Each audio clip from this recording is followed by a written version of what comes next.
Hi there. Today we're going to look at Igor and draw him upside down.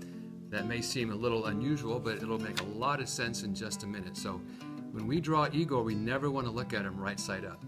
And in doing that, we're going to be able to use our right brain way more than our left brain, because remember in class we talked about using our right brain. And when we do that, we're going to be able to even draw more accurately, even though it's upside down, and we're not looking at the whole drawing. And you'll see how it goes in just a moment.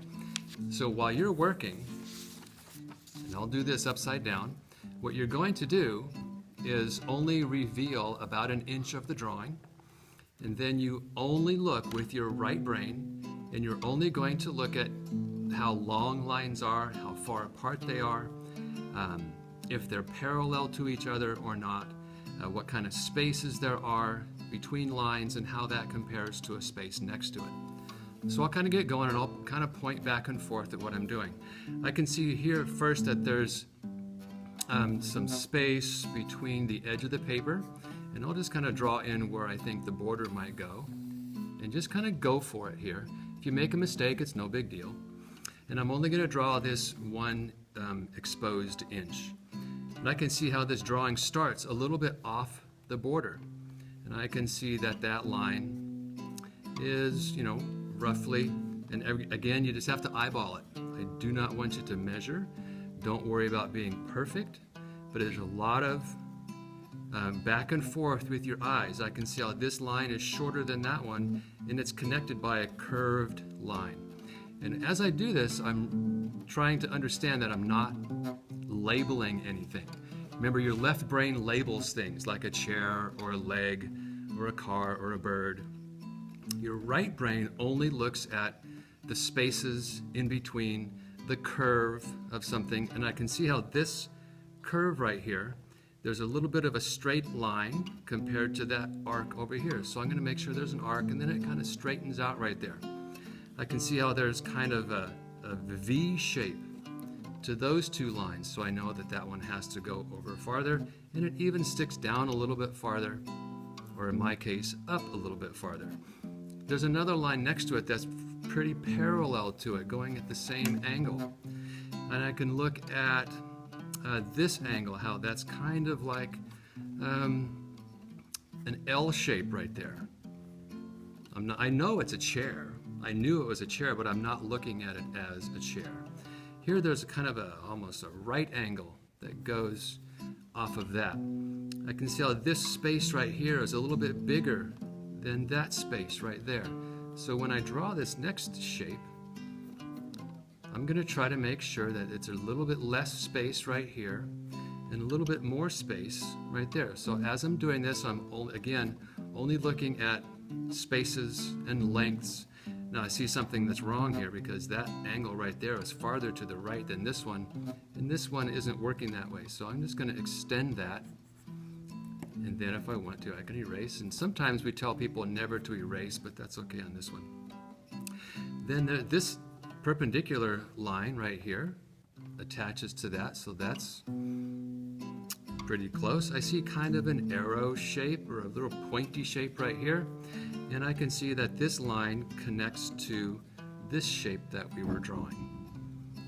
So there's that long pointy shape. This next line that's looks like it's pretty parallel.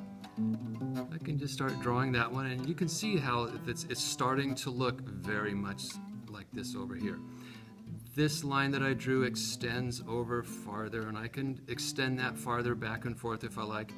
Here there is a really wide open V shape here, so this is a much different angle than other ones that I'm seeing. I'm looking at the space. In class we've talked about negative space before. You can think of this as kind of a negative space, that little space right in here. And if that's the case, I think I drew that line a little bit too high if I'm looking at how that space right there looks. Let's see, there's another line right above it. This one starts closer and gets farther away, so they're not parallel to each other, not quite, so I'm going to let that happen. Then there's some open space that the next curved line does not connect to these two.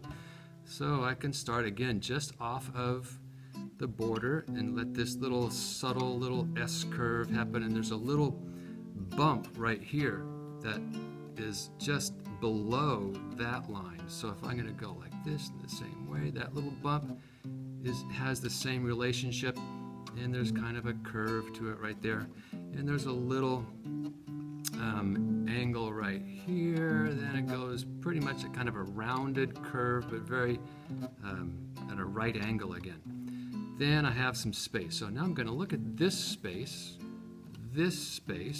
compared to how big this one is. And this is about twice as wide as that one. So if there's a space here, I could almost put two of those and then draw another line right there that's fairly straight but has a little bend to it. And then over here there's kind of this little bendy line that's roughly around the middle of this open space.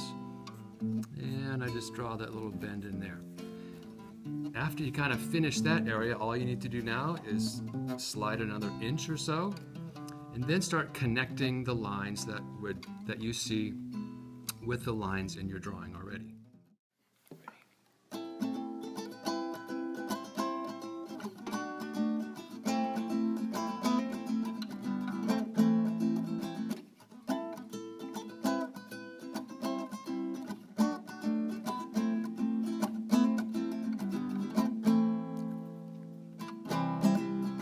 Okay, now that I've finished, I can let you know that what really happens with this drawing is that when you really use your right brain and you're just looking at the spaces and angles and you're not allowing yourself to label things like a sleeve or a hand or a nose, your drawings really turn out much more natural. There is a difference between realistic and natural. This drawing that I did is not an exact replica of Igor over here, but it's very natural looking. Many times when people draw right side up, things look very stiff and childlike. When you draw upside down, you truly see what you're looking at, and that's the idea behind this drawing, is to use your right brain in order to truly draw what you see rather than what your left brain thinks that you see.